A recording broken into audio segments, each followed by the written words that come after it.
Actes, le chapitre 1, le verset 8 nous dit « Mais vous recevrez une puissance, le Saint-Esprit survenant sur vous et vous serez mes témoins à Jérusalem, dans toute la Judée, dans la Samarie et jusqu'aux extrémités de la terre. » Plus loin, Actes 4, le verset 20 nous dit « Car nous ne pouvons pas ne pas parler de ce que nous avons vu et entendu. » Le témoignage n'a rien de subsidiaire, bien au contraire. Ces versets nous démontrent que cela représente une chose fondamentale dans l'évangile de Jésus-Christ. Et en ce dernier mois de l'année 2022, certains ont décidé non pas de parler de ce qu'ils ont vu ou entendu, mais plutôt de ce qu'ils ont vécu. Ouvrez les yeux et prêtez l'oreille. Vous êtes à Instant Témoignage.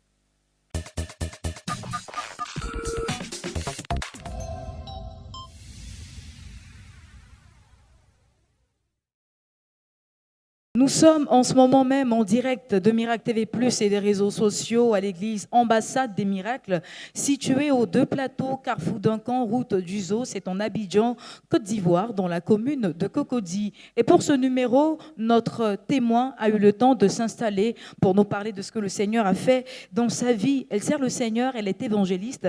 Il s'agit de l'évangéliste Esther JJ. Bonjour. Bonjour. Vous allez bien? Bienvenue sur ce plateau. Alors, votre témoignage est assez poignant. Il renferme pas mal de détails. Yes. Mais pour des questions de temps, on va aller à l'essentiel. Merci. Alors, racontez-nous ce que le Seigneur a fait dans votre vie au travers de son serviteur. Amen. Bonjour Église. Bonjour Papa. Je veux rapidement bénir le Seigneur pour sa fidélité dans ma vie. Il faut dire bien que j'ai eu un ministère ici à Abidjan, précisément à Azito. Et un ministère vraiment qui était béni. Mais il me manquait quelque chose de fort. Et j'ai commencé à suivre Papa Bishop depuis 2018. Mais à chaque moment que je veux venir, il y avait toujours quelque chose qui m'empêchait de venir. Comment vous le suiviez, le Bishop Ouattara? Je suis d'abord Papa sur toutes ces pages. D'accord. Et sur la télé, Miracle TV. Merci. Vous pouvez poursuivre. Et quand j'ai construit l'église, tout allait bien. Un bon jour, il y a un monsieur qui est venu. Il m'a fait part que le terrain l'appartient et que celui qui m'avait vendu le terrain de l'église était un escroc. Et sur le champ, j'ai eu vraiment des difficultés. Ils ont cassé l'église sur le champ. On est allé en procès, mais je n'ai pas gagné le procès. Et l'église s'est divisée. Et de là est sortie une maladie qui m'a traîné jusqu'à Sikensi.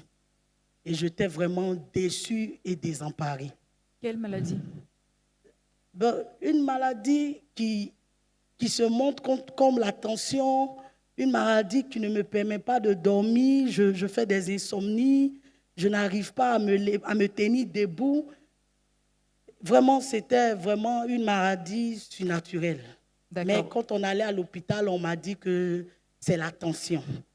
Et tout ça a commencé à partir de l'église qui s'est cassée, des années d'investissement à l'église, vraiment, j'ai compris que je n'avais pas de repère, je n'avais pas de père. Parce que quand tu as un père, tu as un repère. Donc, tout ce temps, vous exerciez en tant qu'évangéliste, oui. Vous aviez une œuvre oui. Sans couverture spirituelle, donc pas de parents spirituels. Pas de parents spirituels. Jusqu'à ce que vous tombiez malade et que vous vous retrouviez jusqu'à ce que l'église se casse. Et à chaque fois, je redis, à chaque fois que je voulais venir vers Papa, il y avait toujours des oppositions, je ne veux pas dire les noms des hommes qui me disaient « Tu n'as pas besoin de ça, reste tranquille dans ton coin, vraiment tout marche pour toi ». Parce que c'est quand je suis quitté au Nigeria que je suis venu, c'est là que j'ai commencé le ministère. Donc j'étais en contact avec mon père qui était un père qui était nigérien. Mais quand je suis arrivé, le Seigneur m'a clairement dit, il faille que tu t'attaches à un homme de Dieu qui a l'autorité sur la ville de la nation. Amen. Le Seigneur m'a dit ça clairement. Et quand je suis revenu du Nigeria, Papa faisait un programme, je ne sais pas si c'est en 2018 ou bien en 2017, à la place BAE. Je suis parti là-bas, mais je n'ai pas encore eu aussi la force. Donc, je disais comme ça que quand l'église est cassée, suite à des choses bizarres, j'ai tout perdu, je me suis retrouvé malade et je suis allé à Sikensi. Quand je suis allé à Sikensi, on partait à l'hôpital, on priait et j'ai dit à ma soeur, il faut partir payer la chaîne Miracle TV là. Si tu ne viens pas au siège, il faut aller à Djamé. Je connais certains Nigériens qui peuvent avoir ça. Et on a payé la chaîne. Quand j'ai commencé à suivre la chaîne, 1 mois après, je suis guéri. La maladie a disparu. D'accord. Alors, j'aimerais préciser que le programme dont vous parlez s'est tenu en avril 2016 à Yopougon, place Oui, PAE. voilà. D'accord. Alors, vous obtenez Miracle TV+, Oui, vous suivez le Bishop Ouattara sur Miracle TV+, oui, et automatiquement vous guérissez. oui.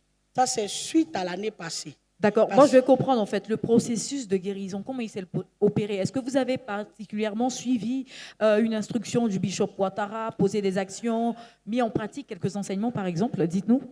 Quand je suis tombée malade après que l'église est cassée, suite à ce choc-là, j'ai commencé à suivre Miracle TV, les programmes de papa. J'ai commencé à suivre les prières, les déclarations et je me suis relevé. D'accord. On va acclamer le Seigneur déjà pour cette étape. Je rappelle que ce n'est pas encore fini. Oui, c'est pas fini. On va rapidement aller Rapidement. à Et l'essentiel. après ça, après 4 mois de maladie, j'ai dit à ma soeur qu'il faut que je serve Dieu. Il y a des choses que Dieu fait, tout ce que Dieu fait est bon. Donc, je vais vraiment commencer l'œuvre. Et elle m'a dit, tu vas partir à Abidjan. Quand l'église était en train de se casser, tes enfants t'ont laissé, les gens t'ont laissé. Tu étais seul dans les procès, tout ça. Tu allais encore vers eux. J'ai dit non, je vais rester à Sikensi. Et j'ai commencé à suivre papa à la télé, tout ça. Et j'ai commencé les évangélisations à Sikensi. Quand on a commencé, on était une cellule à la maison. Les gens venaient de partout, partaient au marché, on mobilisait les gens. Et comme ça, un jour, j'ai commencé à avoir des menaces dans le quartier. Tu prétextes que non, on fait, normalement, une femme ne doit pas servir Dieu. Pourquoi les gens quittent de partout, ils viennent ici? Si les étrangers ne viennent pas comme ça, là, est-ce qu'elle est déclarée pleine de piques? Et ma soeur m'a rapporté, je dis, laisse, Jésus est Seigneur. Un bon jour comme ça, je regardais la chaîne TV et un coup comme ça, la chaîne est le Miracle TV plutôt, et la chaîne est grillée. Je dis, mais quoi? Ça, c'est ma force. Si c'est grillé, je fais comment? Parce que c'est les messages de papa que j'écrivais, que je reprenais, je suivais attentivement. Et je prends une parenthèse, la maison, ceux qui habitaient avec moi ont dit, enfin, youpi. Ah, toujours, maman, regarde ça. Oh, ils ne savaient pas que c'était le calvaire qui allait commencer maintenant dans ma vie. Et un bon matin, on est parti. Il y a un monsieur qui est venu se déclarer. Il dit, ah, comme vous êtes dans la cour, il y a un espace vide là. Faites comme on appelle, faites l'église là, vous pouvez faire un hangar et puis commencer à prier là. Donc je lui ai dit que, pour le moment là, je suis sorti quelque part, il y a quelque chose qui me manque. Il faut que je croise un père spirituel qui a l'autorité sur la nation, qui va prier pour moi pour que ma vie avance. Donc je ne peux pas implanter encore quelque chose. Ma soeur a dit que mais les gens débordent dans la cour. Tu veux que le propriétaire nous chasse? Si le monsieur t'a proposé un espace, prenons l'espace. Déjà, c'était un piège, Église de Dieu. Et le lendemain, on a fait l'hangar. Eux-mêmes, ils étaient zélés, on a fait l'hangar. Après l'hangar, une semaine après, là, je ne regardais plus la chaîne parce que ma chaîne était... La télé avait pris un coup avec la chaîne, tout ça là. Donc, un jour, j'étais couché, je dormais et je me suis réveillée. J'ai eu un mal, comme si mes pieds me faisaient mal. Donc, je me suis réveillée pour pouvoir aller au petit coin. Immédiatement, j'ai vu que je ne pouvais pas bouger les pieds. Je ne pouvais pas bouger les pieds. Le lendemain matin, ma soeur est venue me chercher. On est allé à l'hôpital, ils disent que non, il n'y a rien. Quand on est parti à l'hôpital, ils disent non, il n'y a rien, c'est la tension est normale, tout va bien, tout ça. Et le lendemain, je vois tous mes pieds devenir rouges. Les pieds sont devenus rouges. Je dis, mais qu'est-ce qui se passe? Je ne pouvais plus bouger. Le lendemain, ça commençait à faire des boules de plaie. Le lendemain, ça commençait à faire des boules de plaie. Le surlendemain, le 3e jour, j'étais atteint. Je ne peux pas me lever. Je ne peux pas bouger. Je me suis assise jusqu'à 1 mois. D'accord. Et pendant que vous êtes en train de parler, les images sont en train de passer sur les écrans. Nous nous excusons auprès de tous nos téléspectateurs qui sont assez sensible à ce genre d'image, mais c'est pour corroborer les dires de l'évangéliste Esther JJ. Merci à la régie. Vous allez poursuivre. Et vraiment, c'était pénible. Les pieds étaient pourris, l'eau sortait. Et tous les fonds même que j'avais avec ma soeur, on était vraiment dans la désolation.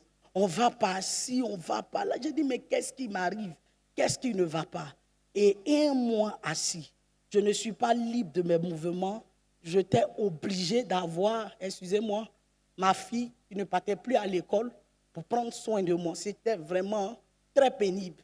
Et je me souviens un jour où c'était tellement pénible, personne n'était là pour pouvoir me prendre, pour m'envoyer rapidement me libérer. Et j'étais obligé de faire ça sur moi. Le temps, ma soeur va venir et dit, j'étais obligé d'aller près. J'ai commencé à pleurer, jeter tout, déchirer tout ce qui était à côté de moi. Et j'ai dit, mais pourquoi je souffre comme ça dans le ministère? Pourquoi je souffre comme ça? Qu'est-ce qui se passe? Une petite cellule qui a commencé là, pour ça, je vais avoir ce pied-là. J'étais désemparé et j'ai pleuré ce jour-là jusqu'à ce que vraiment je dorme dans le sommeil, dans les pleurs. C'est-à-dire que tu pleures jusqu'à un moment donné, le sommeil vient te prendre. Et un coup, dans mon sommeil, vers 2 heures, je vois papa bien habillé, comme il sait le faire davantage. Je vois papa qui ouvre la chambre et qui dit, ma fille Esther, pourquoi tu penses que Dieu t'a laissé ou Dieu t'a abandonné? Pourquoi tu pleures? Pourquoi tu te lamentes? Regarde le pied. Le pied que tu vois est sec. Le pied que tu vois est guéri. Tu es la fille du bishop Ouattara Mohamed Idriss. Excusez-moi, il a dit, tu es mon gros bébé. Tu n'as pas le droit de renoncer au ministère. Parce que j'avais dit à ma soeur que si je guéris, je quitte définitivement. Ils ne vont même plus entendre parler d'une soi-disant évangéliste Esther. Amen. Je quitte définitivement Sikensi. Je vous dis la vérité, les photos que vous avez vues, c'est vraiment atroce les douleurs que j'ai vécues. Jusqu'à un mois, c'était difficile. Et quand papa est rentré dans ma chambre, il est rentré, il a dit, tu es ma fille, tu ne vas pas mourir. Ce pied que tu vois ne va pas pourrir. Ça va, c'est sec. Ce pied que tu vois est sec. Tu es le bébé, tu es la fille du bishop Ouattara Mohamed Idriss. Tu devais commander pour que cette maladie te laisse. Regarde, tu es guéri. Jette-moi tous les médicaments. Lave ton pied. Parce que ce pied est devenu sec. Et je me suis réveillé subitement. Il était 3 heures du matin. Quand je me suis réveillé, je ne peux pas sortir de la chambre depuis un mois, une semaine, 2 semaines. Excusez-moi. Depuis un mois, 2 semaines. Et je me suis levé. J'ai dépassé ma soeur dans le salon. Elle a tourné.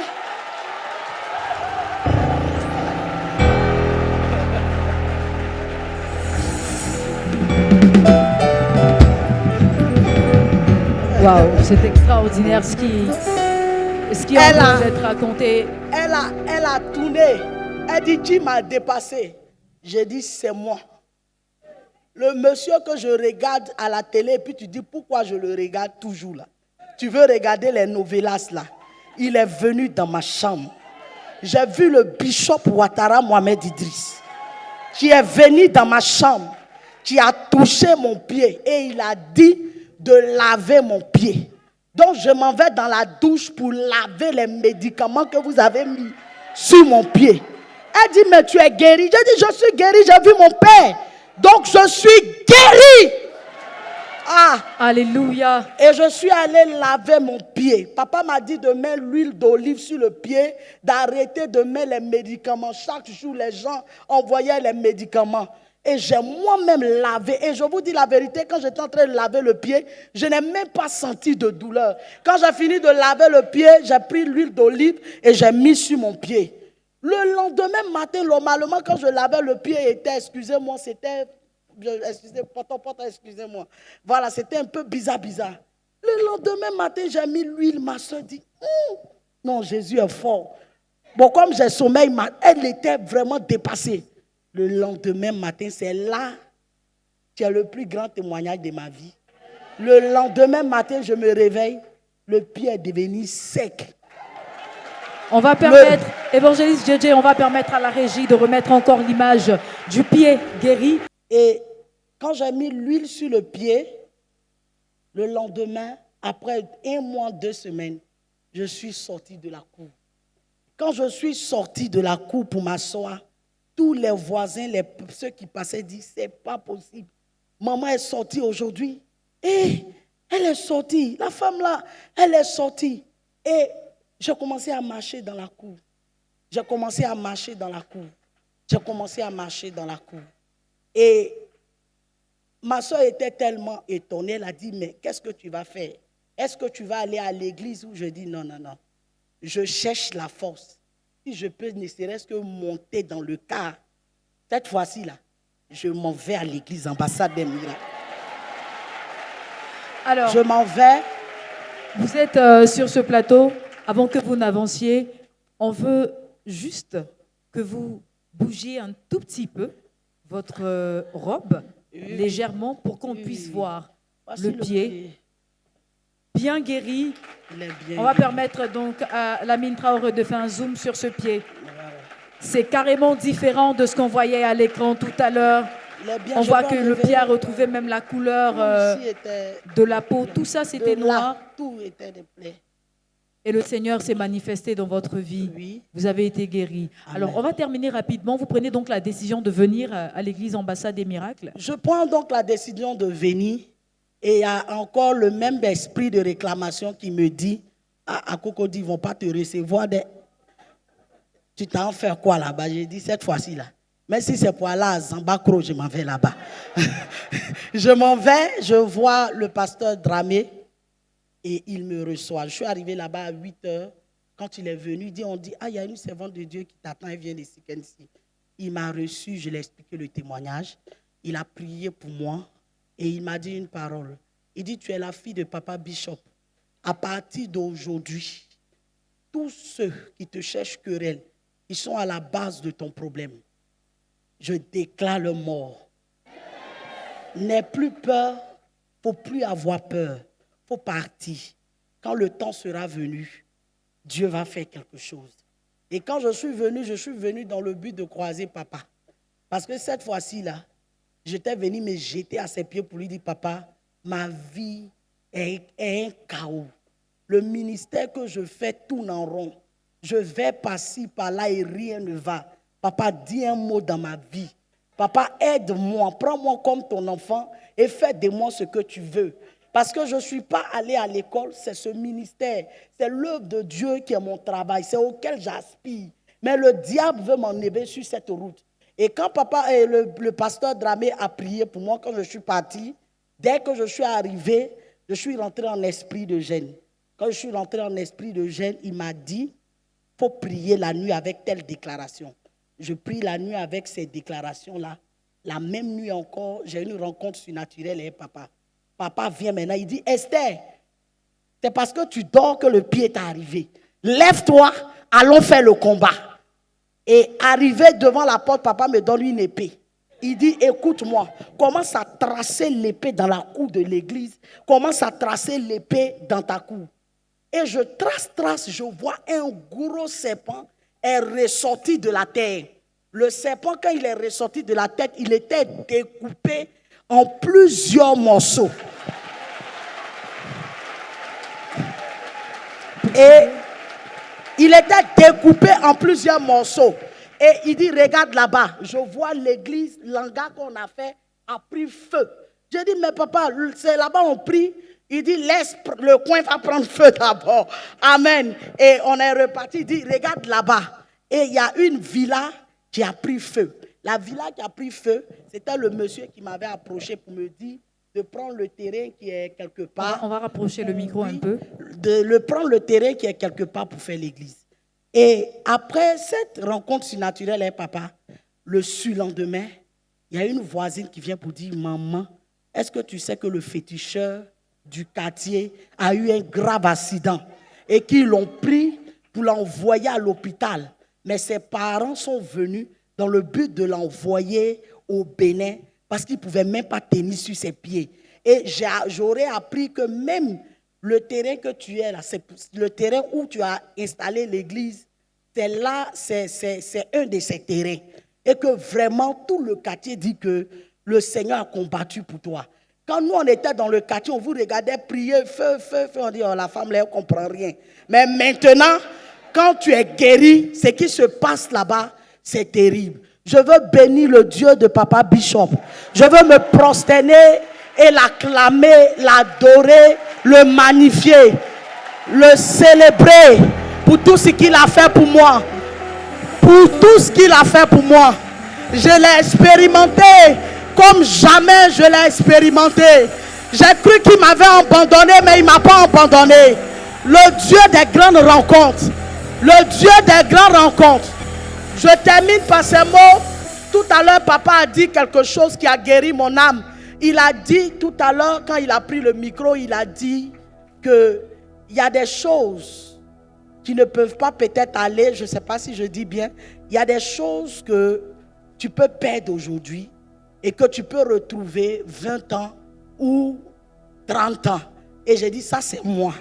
J'ai perdu et je sais qu'aujourd'hui, Dieu a permis que je retrouve tout en même temps. C'est mon témoignage. Votre témoignage nous laisse vraiment sans voix. Amen. Vous allez rester un tout petit peu avec nous. Alors, c'est incroyable. J'essaie de résumer, ça fait beaucoup, mais j'ai quand même exercé. Alors, vous avez un ministère en tant qu'évangéliste, Oui. ça ne va pas.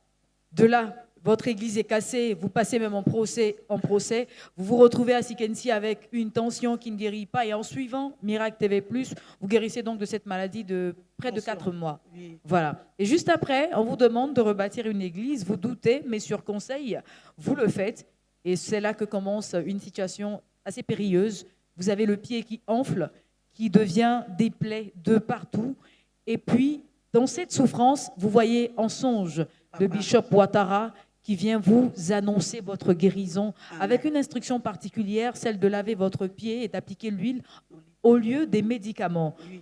Instruction à laquelle vous obéissez. Ce qui est miraculeux, c'est que vous n'arriviez pas à marcher depuis des mois. Et après avoir fait ce songe, en vous réveillant sur le coup, vous mettez à marcher. Vous appliquez l'huile. Le pied guéri, on a pu le voir avec la caméra de Lamine Traoré, votre pied est complètement rétabli, vous décidez de venir rencontrer le bishop Ouattara contre vents et marées, vous y parvenez, vous le voyez en songe, il vous donne des instructions, vous appliquez ces instructions en songe et les résultats se manifestent physiquement. Vous vous rendez compte que le terrain qui vous a créé des problèmes appartenait à quelqu'un qui est féticheur. Et après des prières en songe avec une épée que vous remet le bishop Ouattara, ce dernier se retrouve dans une situation plutôt méritée, voilà, je me permets de le dire, plutôt méritée. Et aujourd'hui, vous êtes là. Le Seigneur vous a permis d'arriver dans cette maison, ambassade des miracles, et d'avoir ce que vous n'aviez pas au départ, une couverture spirituelle. On va permettre à tous ceux qui nous suivent sur les réseaux sociaux et ceux même qui sont dans cette salle d'ovationner une fois de plus le Seigneur. Il le mérite.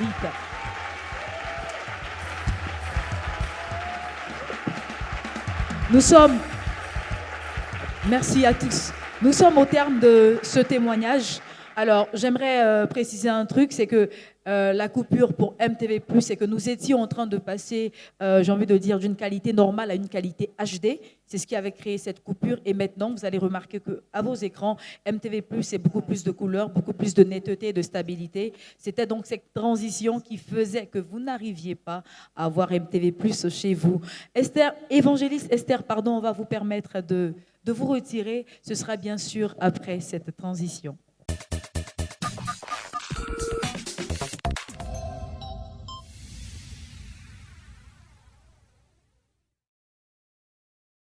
Je le disais donc à l'introduction de cette émission, que la personne que nous allions recevoir venait parler, pas de ce qu'elle avait entendu ou vu, mais de ce qu'elle avait vécu.